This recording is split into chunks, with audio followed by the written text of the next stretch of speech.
intéresse certains grands groupes financiers de créer des conflits dans ces pays-là pour pouvoir contrôler les ressources naturelles. Je pense que c'est exactement le même cas qui se passe au Venezuela. Par exemple, il y a du pétrole.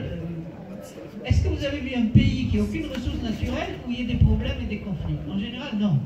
C'est parce que, voilà. Donc ça, on est... Mon intervention aujourd'hui ici au siège de l'UGT, c'était de présenter le projet de la seconde marche mondiale pour la paix et la non-violence. La première avait déjà eu lieu il y a une dizaine d'années et avait parcouru le Maroc.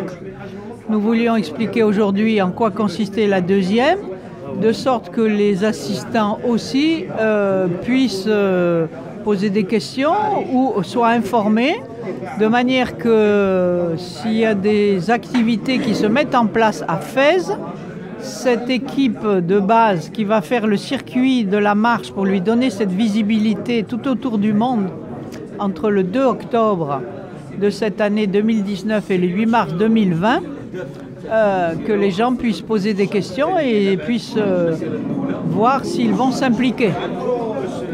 Donc cette marche, elle va durer, donc, je le répète, du 2 octobre au 8 mars 2020. Et elle va consister à rendre visibles des actions positives qui se font dans différentes parties du monde en faveur de la paix et de la non-violence, mais aussi dénoncer des situations.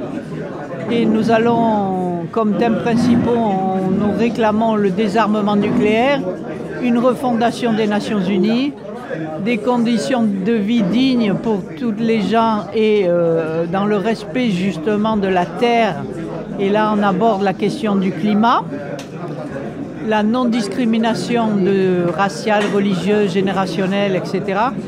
Et en fait, ce qu'on cherche, c'est à générer une empreinte pour installer de plus en plus la culture de la non-violence. Voilà ce que... قبل ما تخرجوا ما تنساوش تابوناو في لاشين يوتيوب وتبارطاجيو لا فيديو مع صحابكم ومواقع التواصل الاجتماعي. ما تنساوش ديروا جيم وتضغطوا على الجرس باش يوصلكم جديد ديالنا.